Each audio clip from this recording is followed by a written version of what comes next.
Guys, welcome to the new episode of the First Responder Playbook. It's my pleasure to introduce my new guest tonight, Lynn Whitbeck. Lynn has 30 years in business to business executive sales and business development and over a decade in sales consulting. Her strengths lie in building deep relationships, elevating personal and team sales performance, and empowering strong sales leaderships. With one of the most gracious and fun-loving guests you'll ever host. The bottom line is Lynn is a guest you don't want to miss, with a team that's prepared to share her episodes for and why to maximize your show's exposure. Lynn, you're my type of guest. Lynn, thank you for joining me tonight. I'm excited to have you. You guys, we talked offline. So many first responders in today's day and age have started branching out and doing insurance or realty or financial planning services, coaching. Yeah. I'm guilty as charged. Now I'm doing coaching, but I think it's just because we feel like we've got more to offer than just a 9 to 5, and I think a lot of us kind of hit that wall of, well, this is fun, but it's never going to be a full-time gig because we can't find clients, or we're not networking the right way, and we always just kind of take it as, it'll just be our part-time gig, when actuality that may be something we really enjoy and wish it was our full-time gig. Oh, absolutely. And one of the most important things is to really develop your sales strategy so that you can turn it into your full time, thriving business. That's awesome. How do you go about setting up a strategy like that for someone that's like new in a business? Like what's your first few steps that, like, some local cop like myself that says, "Hey, I'm going to be a coach now." Hey, where do I find clients at? Like, how do you start? How do you start that process? Well, there's three things that have to come into play, and it really starts with thinking like your ideal client. And so, I mean, obviously, you've already seen a lot and done a lot, and you walked in other people's shoes. But when you think about this, what is your passion? What is it you want to do? How do you want to help and serve in a different and new way? Now, who does that client look like? What's the path that you're taking? So if you're doing coaching, what's the path? What's the unique thing, the transformation you're helping them um, cross, right? So, you look at that gap where they are to where they want to be.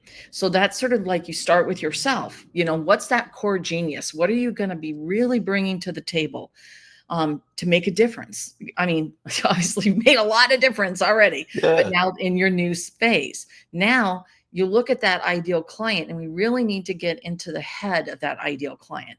Often you've already helped people along the way. This is how you sort of got into this.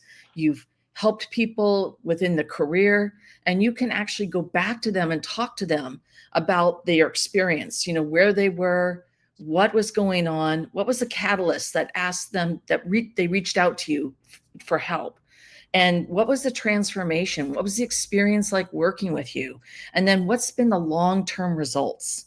Now when you do that and you do it with multiple people, and you can record it, using Zoom, Google Meet, whatever you do, you can just use a recorder on your iPhone, right? Now you've got all of the content, and now you can get a transcript. And then from those transcripts, you can really get into what's that love language of your ideal client, that what it is that you did for them that was so special, so unique, that transformation. Now you've got what you do, your magic, and what your clients perceived. And then you put those together. Now, the next part of that sales strategy is, what do you love to do? Because there's a lot of different ways to go after getting new clients. But you've got the two most important things. You've got your secret sauce, and you've got that client love language. Now you just figure out, what is it you want to do? And so then you put those three together, and that becomes your core part of your sales strategy. So let's say it's networking. Which is really important because you make those connections. Well, that first thing is, how do you introduce yourself to someone? So you've got to convey who it is you help and serve, or why they hire you, right? So who are they? What are those core three top pain points, and what are the three top results? And you put that into a really tight introduction so that people can say, oh, this is who Brent helps. And this is why they are seeking to hire him. And this is what they get. And so even if it's not them, they're going like, oh, but my buddy Bob is in this space, you know. So and then you just really start to have a conversation with networking. You're going to do a technique that I call you throw out, you keep pulling them in for more information from them. Who are they? Because people like to talk about themselves. And if they don't keep pushing you for who are you and what do you do, if they keep asking you, then you tell them right after the third time, but you keep turning it back to pull information from them. And that sort of tells you right there, are they somebody who's also curious, who's interested in you as well, who's going to be reciprocal in the relationship? Because if they don't, then you sort of like, okay, it was great meeting them, but next person, because you're looking for that reciprocal relationship. So you keep throwing it out there, to turn the conversation back to them. And then if they don't turn it back to you, you know that maybe that's not really the best fit. So that's a great networking technique. And then plan your time the day after or that evening, depending on when the networking event is, so that make sure it's within one business day so that you can now do the follow up, because now you met this great person. You got their contact information and you're going to reach out to them. It was great meeting you, Brent. And then what was something that stood out? I really loved your messaging about how you help first responders really make that transition into another calling, another career where they're still helping and serving, but in a different way. That really spoke to me. Well, now I've connected back with what you had told me. So that's one of the things you've got to, when you met that person, you're going to make a quick note on the, you got to have like a pen handy, quick note, couple comments so that you can, and then you bend the corner of the card back, because that's a person you definitely want to follow up with. And then you put those cards. I will tell you that one of my tricks too is I'll lay all the cards out afterwards and I'll take a snap. I'll take a picture in case I lose the cards. That happened at an event once. But so take a snap of the pictures now, and then you follow up and you start to build that conversation. So then you send them an email. If they gave you permission to send a text or they really connected, you can do that. Of course, you can connect with them on the social media platform of your choice. So one of the things to remember is that not everyone will be responsive in one of those three arenas, right? And that's okay. Everyone's busy, but you start to build that relationship. We'd love to have a coffee chat, learn more about your business and who I might know, whom I can introduce you to, because that's one of the things, you're going to give that reciprocal relationship because you've already established that they're going to come back and want to know about you. They're going to be curious. They're going to be reciprocal. So you set that up and you start having those conversations. So those are some tricks and tips around networking. You also have to find where your people hang out. Where are you going to be able to meet them? Maybe it's not at the chamber. Maybe it's at VFW events, because those would be great events. Those are also people that are building businesses after being a veteran. Those could be great events for first responders. And many communities will have VFW events. So look at different types of events where it's going to make sense that you're going to meet the people that they may not be clients, but you're really tapping into their network. You're building a relationship to get those introductions. And don't show up just once. You got to be consistent and keep building those relationships. Ask them about something they're going to do in their business in the next month. And when you see them, say, hey, Brent, did you get that done? You were going to be repurposing your podcast into mini courses. How's that going? Right? So it's building that connection. So that's a piece about networking. That's just one strategy, right? And maybe you really don't like networking. Well, okay. You don't have to. So it's finding the strategy that you really like. And I gave that as an example. That's awesome. I think that it boils back down to people really resonate with people that buy in, figuratively as much as literally. And you kind of hit the nail on the head when you said, like, you have to show up to these events not just one time, like get involved. And like I tell that there's a very big crossover to that. I tell people that in law enforcement all the time, in that people look at you as an outsider until you get involved in the community, because if you're not involved in the community at their community events, or showing up to their neighborhood watch meetings, they look at you as an outsider and keep it at arm's distance. Well, if the people are not buying into you, it's the same thing on the sales side. If they think you're just there to make a dollar, are they really gonna invest their time into getting to know you and learning more about what you're selling? And so I agree wholeheartedly with that. I love that. And I actually was having this discussion the other day with somebody that's I'm of the generation that I would say I'm an internet baby, but I still um, love like hardcover books, and I love face-to-face meetings and all that. And now you see a lot of people just using social media completely for everything, news, ordering food, whatever the case may be. How do you balance that in today's like sales market, like the social media versus the traditional networking? Well, so here's the thing. People buy from people. And the best way to get to know them is to actually meet them in person, and really connect with them. It's a completely different vibe. Social media has a 3% engagement rate at best. Facebook, less than 1%. So if you're putting you're just going to do a heck of a lot of hustle, a lot of your time, money, resources, or you can do things that are really going to pay back dividends. If you can get involved with the group and then even get involved with the leadership or some other aspect of the group, that also puts you in another level of credibility with the other members. You're going to be able to meet a lot more people. And then be a resource. Who can you introduce them to? What do you know that you can pass along? So one of the key things to add on to that is, as you start building out your sales strategy, one of the most important things you're going to have is, what's your lead magnet for your business? And there's a lot of different ways to do that, but you use this for your outreach to connect to people, even when you're at events, um, if you're going to be speaking or doing a panel discussion, if you have a handout, anything like that, right? But obviously on your website, and you're going to be doing outreach to put people onto your email list, that they've got to opt in. Well, that lead magnet is obviously tied to that client love language, that transformation that they're going to receive. And the most important thing is that you welcome them to the lead magnet.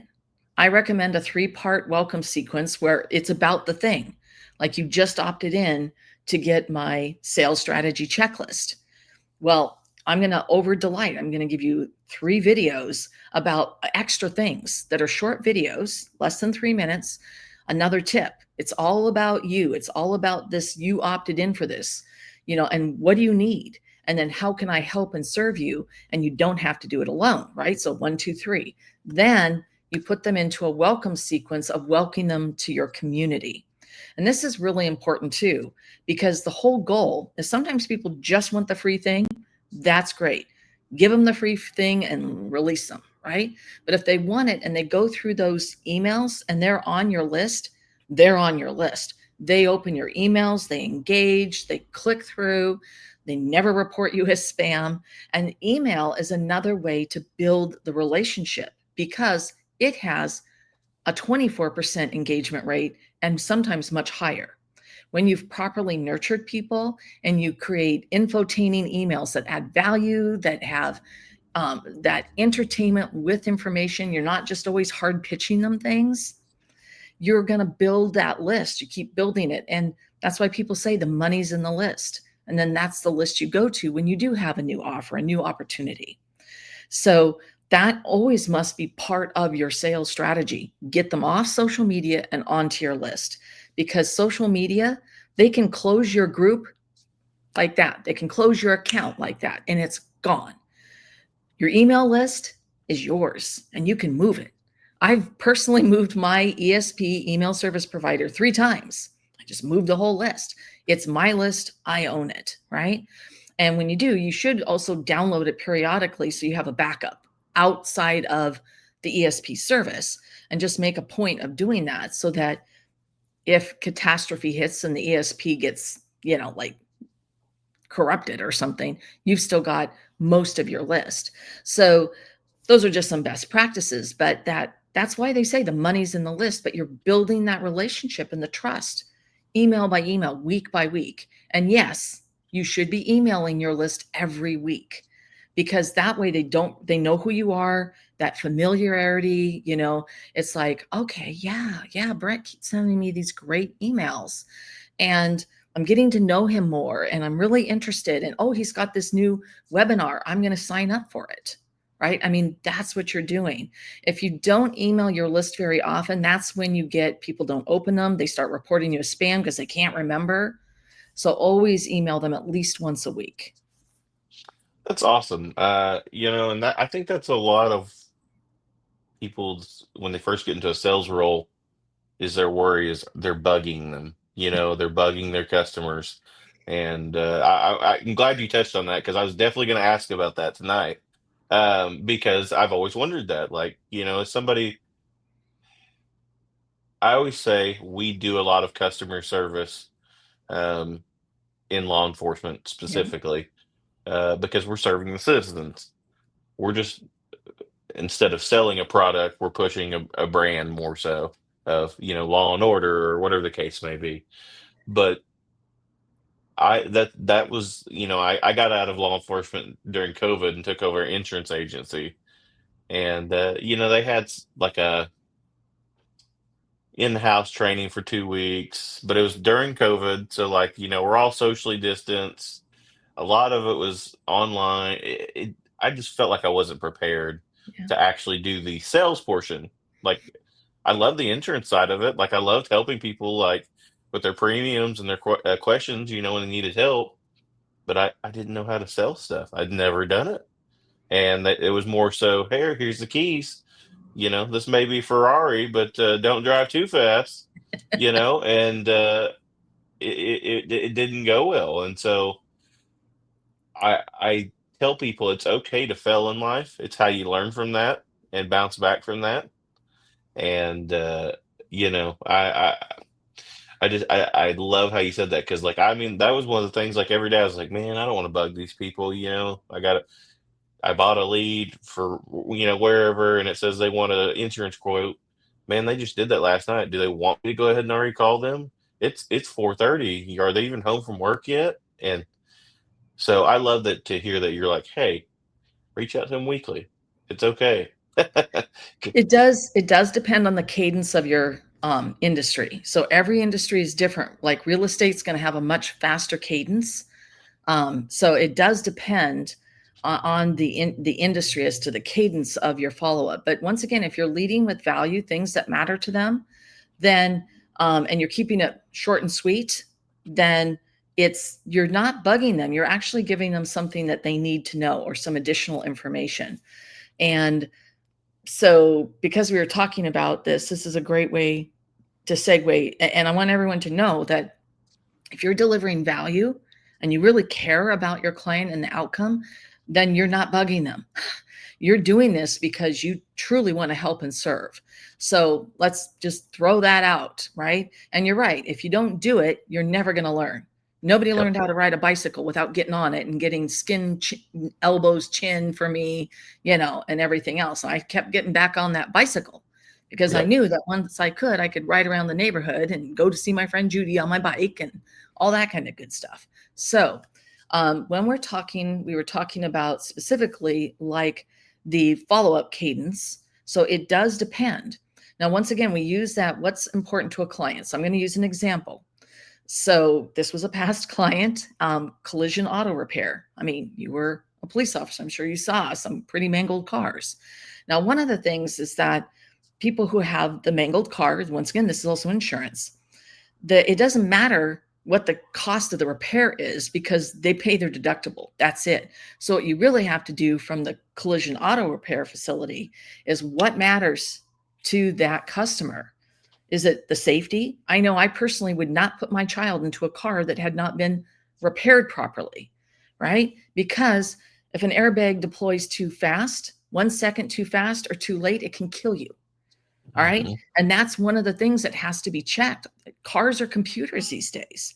It's not just the dented fender. What else got banged? What got damaged? So you got to take the car apart. You got to do the work and then run all the tests, right? And then are you certified? Are you really certified to do this work based on the manufacturer? Because let me tell you, Ford is not going to honor that extended warranty if the car wasn't repaired properly. And safety things like airbags, which are guaranteed for the life of the vehicle, if it wasn't repaired properly, yeah, no. So safety, right? And then that value of the vehicle, right? And how important is the value of the vehicle to you? Because most people invest a lot of money in their cars these days. And you Yeah. want, even though it was in an accident, if it was repaired properly, and you can show that, it helps with the resale value of the vehicle. And you want it to look like it did when it came off the showroom floor. And then finally, is that collision repair facility going to help you with managing the claim? Right. And because, I mean, not you, Brent, not your local agent, they care. But the big Hmm. people, State Farm, your child is just a number to them. Let's, Yep. you know, so you have to have an advocate who's going to make sure that the car is repaired the way it should be. And then you get this perfectly repaired car, not just something slapped on the surface like it's sort of repaired. And then the next time, that you might be in an accident, it's massive damage, right? So think about how you structure your follow-up cadence. And also in that industry, people make a decision right away who is going to fix their car. So in that scenario, you want a very rapid cadence. So you identify what matters to the client, to the customer. Is it safety? Is it the vehicle itself? Is it help with the insurance company, advocacy? What's the most important thing to them? And then you go through how you can add extra value. Oh, when you were in, I didn't mention, ABS. And that's really important because those automatic braking systems, that's one of the things that we double check to make sure it has not been damaged in the accident. And this is so critical for the safety of your car. And then you move, right? So you add that into, so you're adding value, something that mattered. And they're going like, wow, Brent really cares that my car's repaired properly. And then that cadence is really rapid. It's like a 72-hour cadence. That wouldn't be a cadence that you'd use B2B or maybe with someone hiring a coach. Yep. You're going to be on a different cadence. Another trick that you should always do is when you are talking with someone and you actually have like a discovery call is book the next call. Most people are not ready to buy right away, but get a minimal actionable commitment. Like they're interested and they've said they're interested. So now it's like, well, and you've got to get this all sorted with what you're doing with, your kids doing all their college apps and you're really under the gun right now. Why don't we look at a month out? Does that look like a good time? What's a good day for you? And let's book it now. And then you've got that appointment scheduled because now you're already on the books. They're already going to be talking to you again about hiring you as their coach. I love that. And that's actually something I probably would have never thought of. Um, and those are things that anybody can do. That's what I Yeah. love about your message. Is that anybody can do these things. I uh, I actually am in my doctoral program.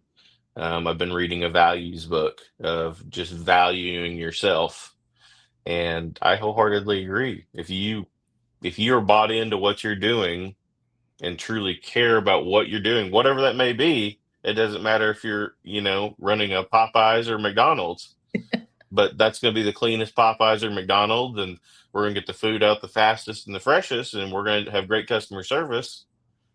You care Yeah. about that business, and people remember that. I mean, how often have we went to a terrible, location of a fast food place that, 95% of the time is great, but that one spot they don't care. Yeah. And so I agree. Is just determine your values and invest in that and say, let's get after it. Yeah. So I have a couple questions as we start to wind down. So I really want to ask, how did you end up down this path from original? Like, how did you go down Being the in business path? sales, I've been in Yeah. sales since I was a Girl Scout selling cookies. And I loved being a Girl Scout. I was a Girl Scout all the way through high school, was a camp counselor. And it was, so when you love the organization and you love the product, selling even cookies is really easy. And after college, after graduate school, in fact, I went to work in sales, and I actually was already working at this company, and I'd been there for just a little bit, but I said I wanted to go into sales. And it was the owner said, oh, this is going to be a disaster. But I shadowed him for 2 weeks. He was the senior partner, and I started on April Fool's Day, and I outsold the junior partner my first year, and I outsold the senior partner my second year. And I only worked the first year for 8 months, not 12. So, but I loved sales because I was able to take care of people. I was able to take something off their plate. They never had to think about it again. It wasn't world science. I wasn't rescuing people, and I wasn't, doing all kinds of the things that first responders do. Okay. But what I still did made a difference for them. And Yep. I loved helping and serving. And that's what sales truly is. And so when you're in your business and you're thinking, hey, I don't like sales, it's, well, wait a minute. Don't you love helping and serving them and the transformation you get to see? Because that's a gift. And you give that gift because people hire you because you've done your job in sales. And, we're all in sales. Negotiating with our kids what we're going to watch on Netflix. We are all in sales every day. And so you just have to look at it a little bit differently. And when you flip your mindset, it makes it a lot easier. But that was how I got started in sales way back. I And love that. I've just been doing it ever since. So how did you go about, having the show on Apple TV? You've got your own podcast as well. How did you branch out into those mediums?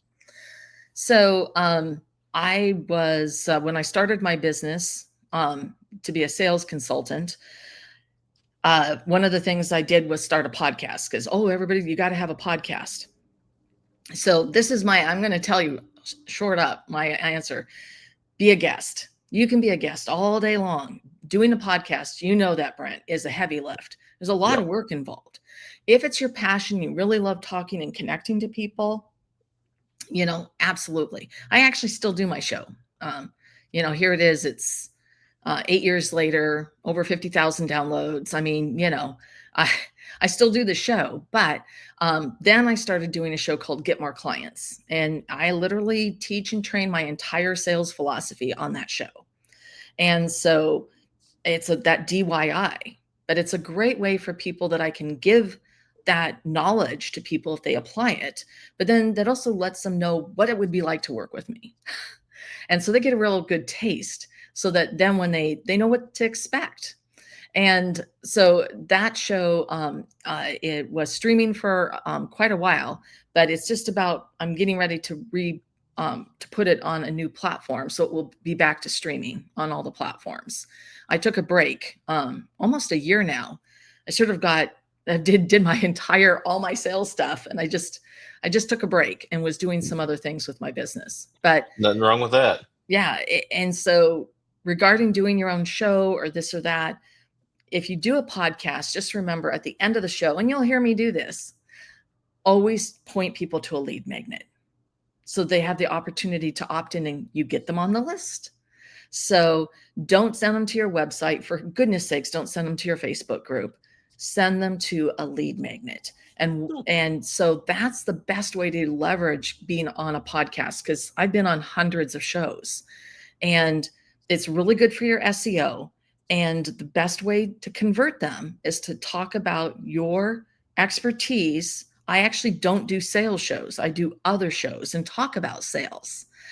And so have a strategy. And so then find that niche for your strategy. and then always point them to a lead magnet. I love that. So, if my guests want to be able to reach out to you, either speaking or podcast, or bringing you in for business consulting, where can they reach out to you at? Well, that's what I'm going to tell you. The best thing you can do is get my Get More Clients checklist. So, this is a sales strategy checklist, and it's really going to walk you through where you might have gaps or even holes in your system, like Swiss cheese, and how you can fill those gaps. So, it's very simple. The link is P, the digit 2, Q.link/checklist. And you can get that checklist. And once you're there on my website, you can do all kinds of things. But that checklist will help you in your sales and really help you put that framework around your strategy. I love that. So, I've as we wrap up, I've been ending my shows with one new question I ask my guest every time now. If today was your last day on the earth, what is your one message of something that can make the world a better place? You know, a message of positivity, something that would make this world better than, moving forward. Absolutely. Commit one random act of kindness every day. Just you see somebody at a grocery store, tell them they look fabulous today. Or, you see somebody drop something, you pick it up and you rush after them to make sure they get it. If we all really lean into that, of being a better, kinder society, we would live in a much better world. Yep, I agree wholeheartedly. Lynn, it has been my pleasure to have you. You are always welcome back. And guys, please reach out to her. Take advantage of it to help grow your businesses out there. Lynn, have a great weekend, and we'll be in touch. Thank you so much. It was real pleasure and honor.